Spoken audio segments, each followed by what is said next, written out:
A gente vai entender agora como é que funciona essa fraude do Banco Master. Eu vou chamar a Fernanda Nakagawa, nosso âncora aqui do CNN Money, do fechamento de mercado, que vem conversar com a gente direto de Belém. E sei que você está conectado com a gente desde o comecinho do dia hoje, tentando entender realmente o que aconteceu e o tamanho dessa investigação no fim das contas, né, Naka? Porque a gente tem acompanhado o cenário do Banco Master, mas a gente tem novidades por aí que foram divulgadas no dia de hoje. Inclusive, esse cenário de que o Vorcaro fabricaria carteiras de crédito falsas. Boa tarde para você.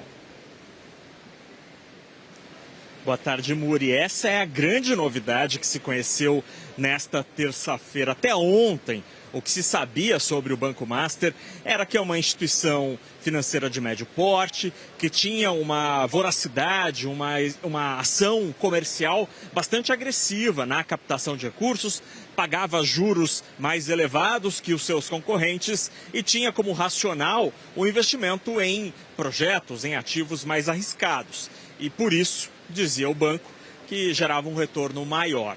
Hoje, terça-feira, o que se descobriu, nas palavras da Polícia Federal, é que o banco estaria artificialmente criando operações financeiras para vendê-las a outros bancos, supostamente ao Banco de Brasília, mas talvez não seja apenas com o Banco de Brasília.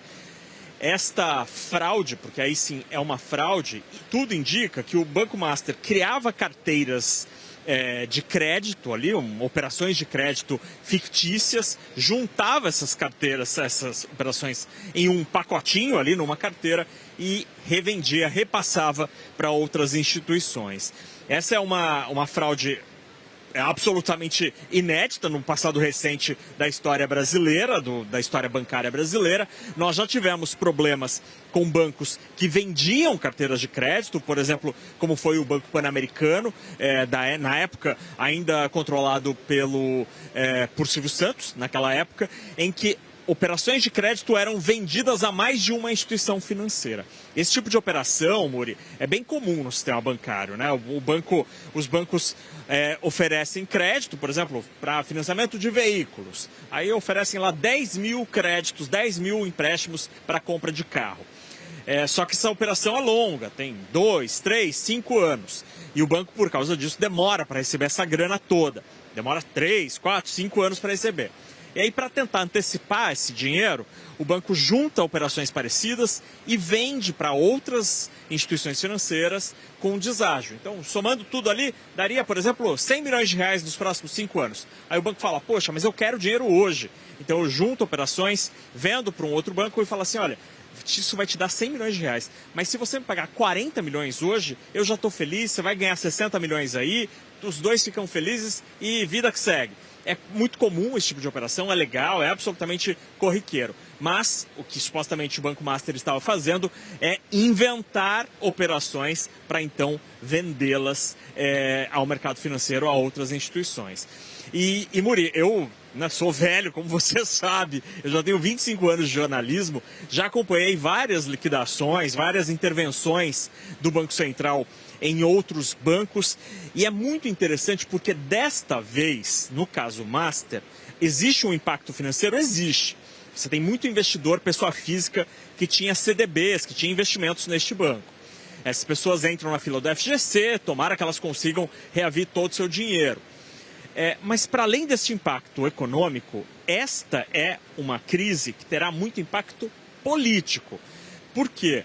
Porque no último ano, últimos 18 meses, primeiro, o Congresso Nacional teve algumas iniciativas que tinham, tudo indica, a digital do Banco Master. Por exemplo, um projeto que tentava aumentar o limite do FGC de 250 mil para 1 milhão de reais e também um projeto para tentar demitir diretores do Banco Central. Isso aconteceu horas depois que o Banco Central rejeitou a operação de compra pelo BRB de parte do Banco Master.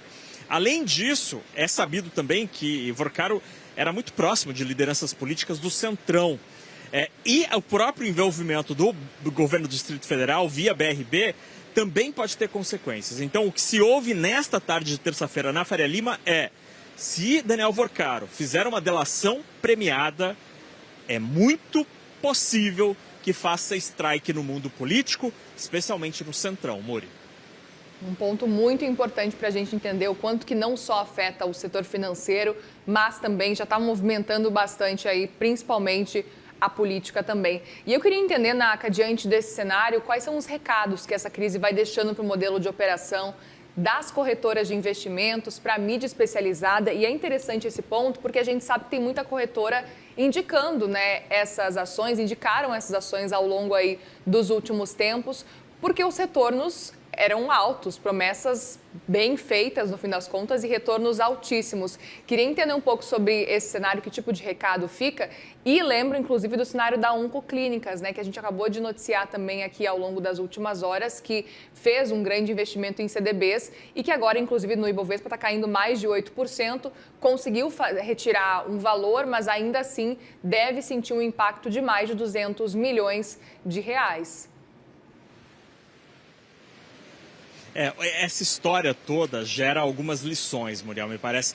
No caso das plataformas de investimento, essas que ficaram famosas e que estão aqui dentro do telefone celular, foram elas o principal canal de distribuição dos CDBs do Banco Master, né? CDB, basicamente, para quem está nos assistindo, é emprestar dinheiro para um banco. Quando você empresta dinheiro para um banco, pode ser via CDB. Você compra lá um CDB de R$1.000, está emprestando R$1.000 para aquela instituição bancária. Os CDBs do Banco Master tinham a promessa de um grande retorno para o investidor, então pagavam 140%, 120%, 160% do CDI, enquanto CDBs de bancos grandes, tradicionais, pagam 100%, 99%, 101%. Portanto, pagavam muito mais, davam mais retorno para o investidor. Mas também davam mais retorno para as plataformas de investimento. Quando você abria, né, porque isso foi no passado, porque nos últimos meses as corretoras acabaram mudando sua estratégia. Mas quando você abria o aplicativo da sua corretora e aparecia lá no topo do aplicativo CDB do Banco Master, 130%, 140%, as próprias plataformas tinham uma remuneração maior também, elas tinham uma comissão maior.